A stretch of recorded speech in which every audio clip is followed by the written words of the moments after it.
Okay, welcome back to the show. Thank you for tuning in. Let's get into it. Knicks Celtics preseason game 3 last night at TD Garden. The Knicks were on the road for the third preseason game, the penultimate. Actually, the final preseason game will take place tonight. I believe that's at the Garden. It's an ESPN game, I think, on against the Wizards. But this episode we're talking about Knicks Celtics. Second time these two teams have met in the preseason, and they will meet again next week for opening night. Let's talk about it. Episode 566 of BD4. Welcome to BD4, an RJ Carbone podcast. BD4, where there is no better way to get your Yankees and Knicks analysis. We also do MMA. Yanks every series, Knicks every game, MMA on occasion. BD4 is a 5-star show on Apple Podcasts, also available in video format on YouTube and Spotify. So thanks for stopping by, and we hope you enjoy the show. Champion of the world, turning, looking, see ya! Anthony for three, bang! That one goes down, and the game is tied! Time! Penetrates, creates, and showing some dexterity as well with the left hand. Yankees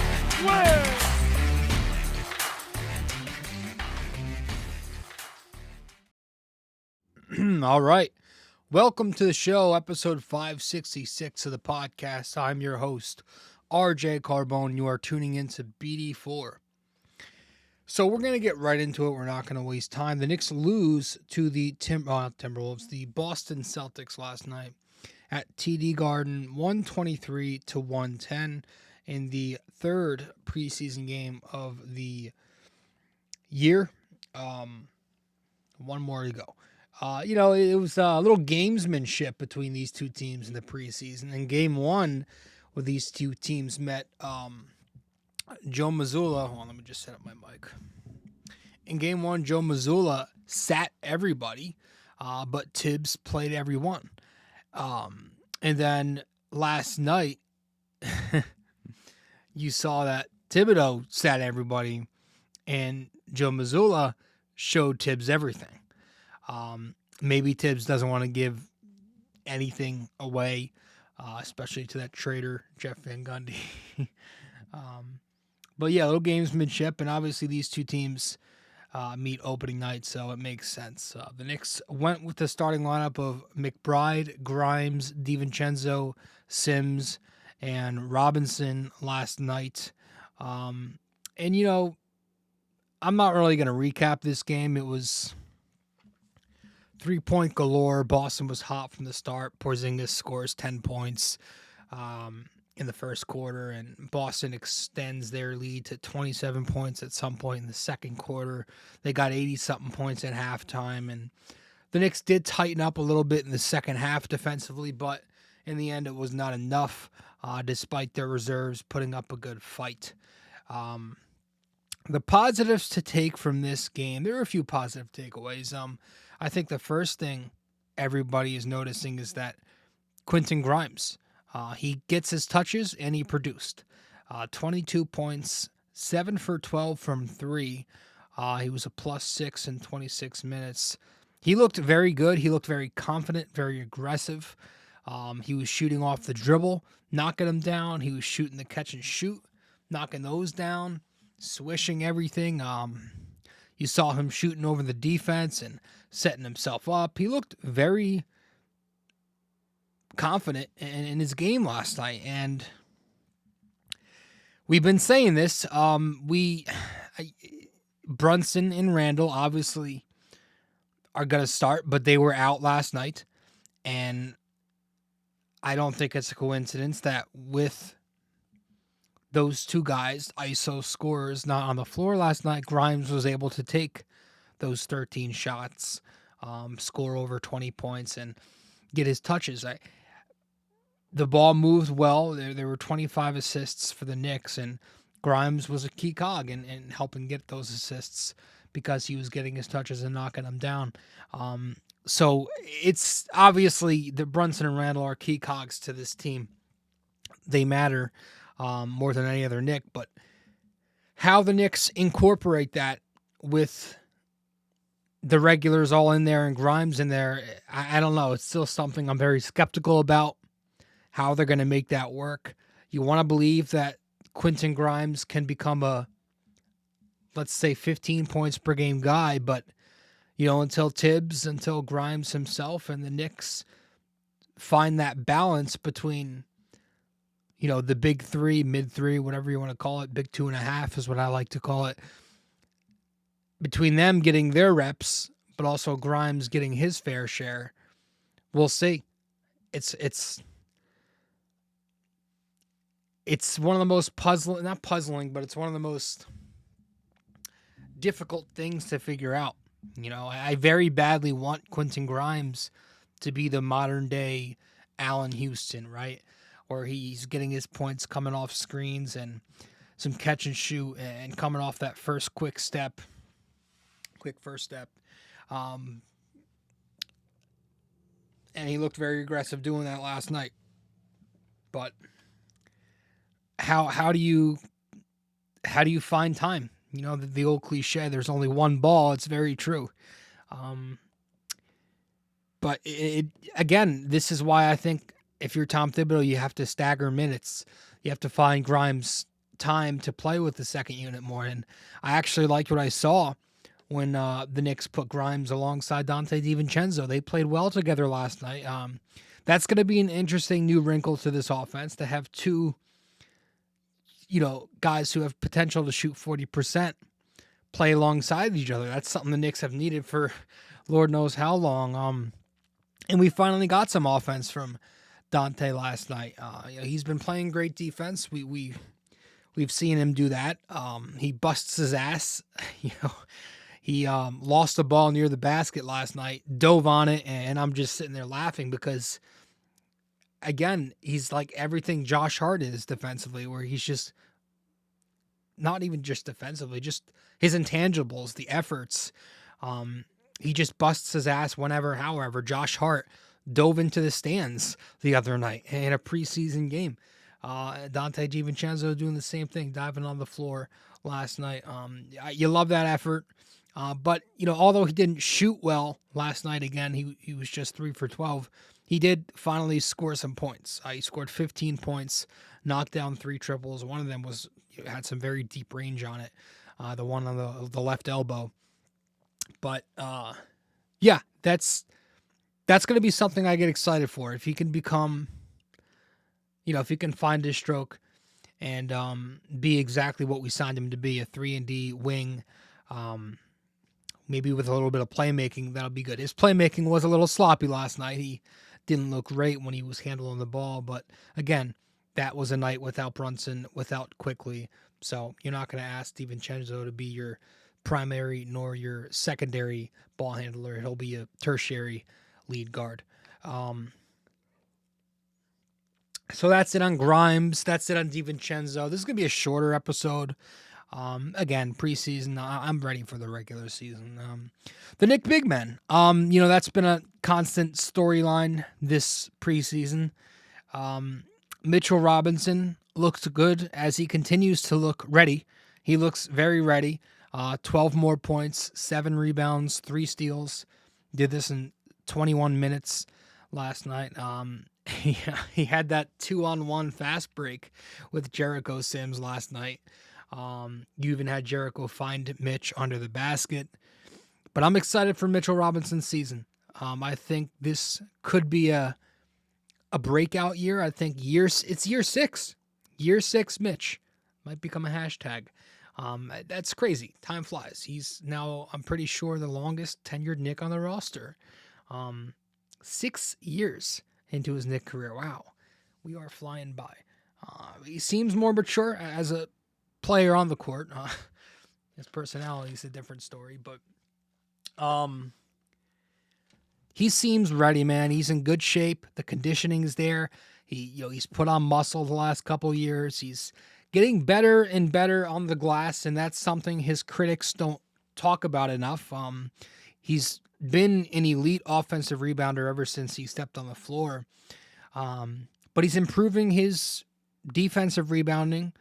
His rebounding as a whole every year continues to go up and up and up and up, and it gets closer and closer to that 10 mark that people like to look at for centers. So I think that's on the horizon here. I think you could very well see a 10 and 10 year. Maybe not offensively, but you'll see 10 rebounds at least. He's talked about wanting to be involved, obviously, more in the Knicks half-court offense, but he's going to bring you rim protection. He's going to block shots. He's going to bring you perimeter defense, which is very impressive for a 7-footer to see him have that agility. He's going to run the break. He's going to run pick and roll. He's a huge part to this team, huge part to the defense with what he brings down there. So I think he's primed for a big season, and he looks ready. I'm not basing this off of this preseason, but I'm basing it off of what I saw from him last year, what I saw from him in the playoffs. I think, I've had an interesting relationship with Mitch. I can criticize him a lot at times. I can give him too much credit at times, but I've said this time and time again, I'm good with him. But I also wouldn't be too upset with Joel Embiid coming here and saying goodbye to him. But I'm good with Mitchell Robinson at center. If the Knicks get a star player elsewhere, I'm plenty fine with Mitch at center. I think center is a great position for defense, and Mitchell Robinson is a big reason as to why the Knicks play any defense at all. Without him, they're a terrible defensive team. We did see more, obviously, of the dual bigs last night, the double bigs in there. Mitch and Sims both started. Now, that lineup did flash a little bit of brilliance defensively last night. As you'd expect, it was Deuce, Dante, Quentin Grimes, Sims, and Mitch. There were a number of instances last night where the Knicks, for minutes at a time, were just making Boston work incredibly hard in the half court to find offense. Because Boston's an offense where sometimes they'll click on all cylinders and they'll share the ball, but there will be other times with the Celtic offense where there's a little too much my turn, your turn, one-on-one. And the Knicks made them work like that at times last night where they were just over-dribbling. Deuce had some excellent sequences out there, forcing turnovers on an island with both Tatum and Brown. But you saw Sims. There was a possession where he took the task of guarding Jaylen Brown on an island in one-on-one, and he was just smothering him. He took away his right hand, and he forced Brown to go left, which Brown can't go left. So that was one positive to see Sims at the 4. If you want to take a positive from it, he's got the lateral agility to be able to guard in space, defend in pick and roll, and go on an island if need be. That's something where if you go Hartenstein Mitch, that Hartenstein can't really do that on the perimeter. He's not that quick laterally to be able to defend in space like that. So the positives of the double big lineup is rebounding, protecting the paint, and possibly perimeter defense, with Sims and Mitch both being very athletic. But it's it's something that can work at times in small, tiny spurts, but it's still not something I want to see much. It's still such a detriment offensively that it outweighs any of the few positive aspects of it. You're practically playing 4-on-5 when you run these lineups. And when you're running Mitch and Sims together, you cannot have RJ Barrett on the floor. You need 3 above average shooters on the floor if you're putting those 2 guys out there. You can't have Randall out there. You can't have RJ. You got to have Grimes. You got to have a DiVincenzo quickly. So it's not something I still want to see.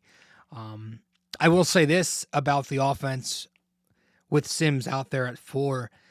Boston was showing all types of coverages that they'll throw at the Knick offense when Sims is at 4. They blitzed. There was a possession in the second half where they blitzed in the corner.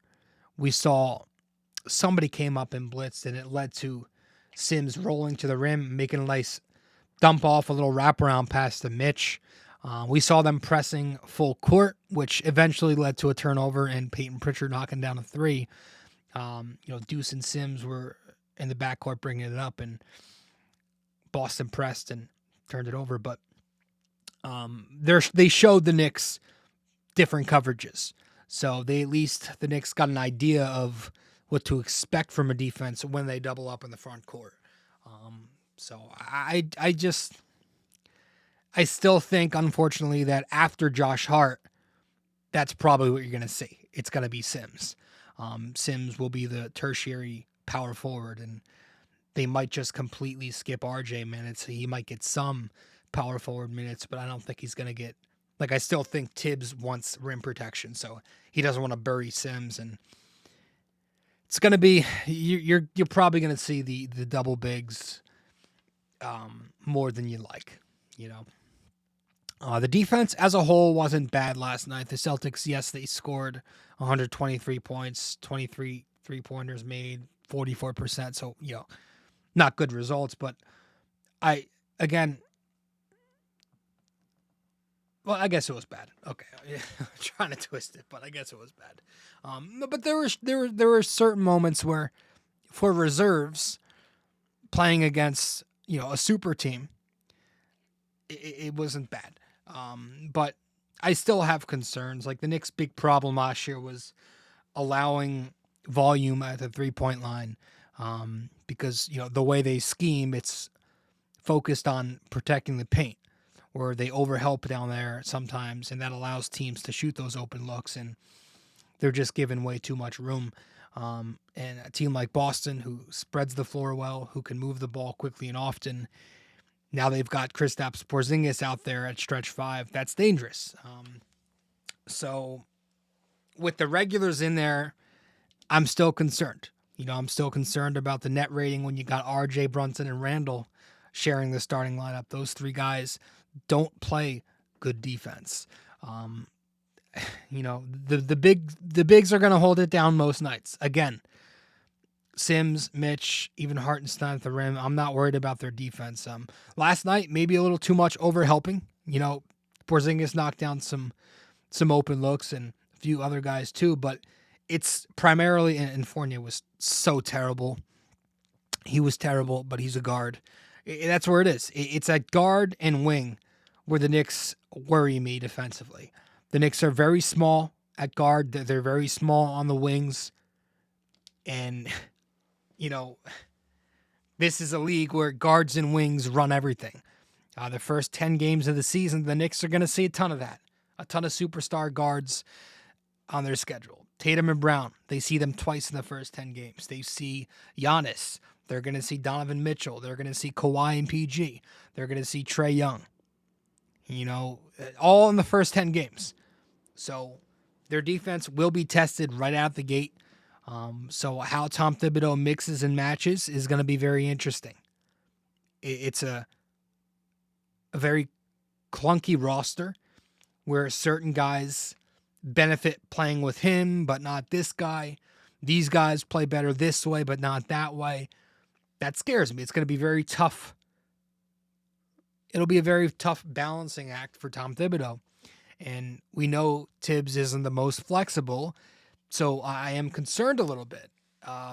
If there's one thing we certainly didn't improve on in the offseason, it's roster flexibility. It's just very clunky to me. A lot of guys have weaknesses that are weaknesses. I guess that's the best way to put it. But we'll wrap this thing up. Going back to the offense on a positive, Deuce McBride continues to make a case to play a similar role, maybe even more of a role this upcoming season. I don't know. That doesn't sound like a lot, but there was a chance that Deuce could have been swapped out for, another one of these guys, but Jeffries hasn't impressed in the preseason. Isaiah Roby can't play a lick of defense. Charlie Brown Jr. isn't making it. Evan Fournier, I still doubt makes it, or help make it, but I still doubt will play and be here long. Arsa Diacono, he might crack the roster as the 15th man, but Deuce McBride will be here. And he continues to look good. And last night, another good game, 16 points, 6 assists, 4 steals. He was aggressive. I liked seeing 18 field goal attempts. I liked seeing 8 3-point attempts, despite him shooting poorly. I liked seeing him take the open looks. He showed a lot of confidence in the jumper. They gave him an open look. He took it. I liked that snake dribble in the mid-range early on. He was attacking off the bounce a little bit. So we know he's got the defense. The way he guarded Brown and Tatum last night was exceptional, but nothing new. We know this. We've seen this. His thing has always been, is he able to run the offense and shoot with enough confidence? So we'll see what we have this year with him. I'm not holding my breath, but you never know. He has looked good in these couple exhibition games and showing some confidence with the shot and displaying some nice playmaking, some nice ball handling, especially in the second half last night. We'll see if Deuce can play a bigger role, but that's it. I just, I wanted to run through this one, a quick episode. Again, I'm ready for the regular season at this point. So, it's coming up next week. Wednesday, the 25th, I believe, is opening night for the Knicks, where they will take on the Celtics at Madison Square Garden. But there's one more preseason game tonight. I believe this is at the Garden against the Wizards. It's an ESPN game at 7:30, I want to say. So we might recap this one, we might not. We'll see. But that's it for this one. We'll head to our break, and when we get back from break, we'll wrap it up with our trivia questions. Stay with us here on BD4. We'll be right back. We appreciate you sticking around and listening so far. When you have a chance, be sure to open YouTube to subscribe, like, and comment. And if you're already watching on YouTube, be sure to head over to Apple Podcasts and give us a 5-star review. We appreciate your feedback and are always looking to improve. Now, with that all said, let's get you back to the show. You can also find us on social media. If you'd like, you can follow BD4 on Facebook, and we're at BD4Pod on both Instagram and Twitter. We appreciate you helping us grow more and more every day. Let's get back to it.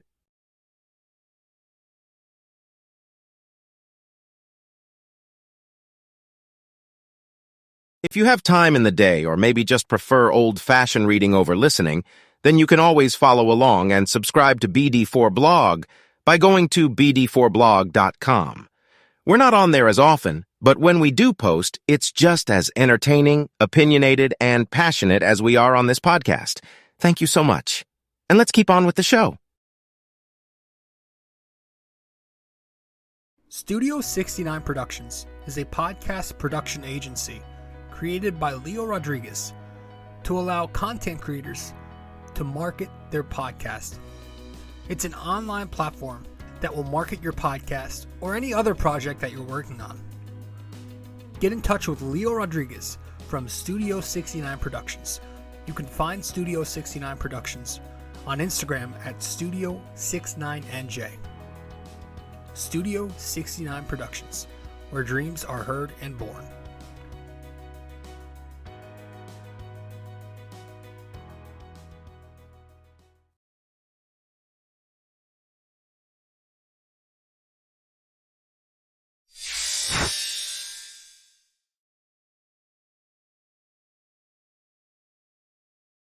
All right.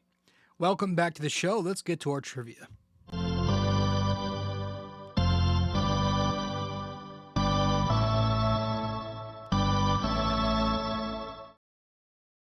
All right. So for this episode 566 of the podcast, our trivia question of the day. For how many seasons in a row did Patrick Ewing lead the Knicks in both points and blocks? 5, 8, or 12? For how many seasons in a row did Patrick Ewing lead the Knicks in both points and blocks? Was it 5, 8, or 12 seasons in a row? All right, so one final time in this episode of BD4, episode 566, our NYY-NYK-MMA trivia question of the day is, for how many seasons in a row did Patrick Ewing lead the Knicks in both points and blocks? 5, 8, or 12? So let me know the answer wherever you can reach me. If you get the answer correct, I will give you a shout out on the next episode. But as for this one, I appreciate you stopping by. Episode 566 is in the books. I'm your host, RJ. You are listening to BD4. Thank you for tuning into the podcast. I appreciate it.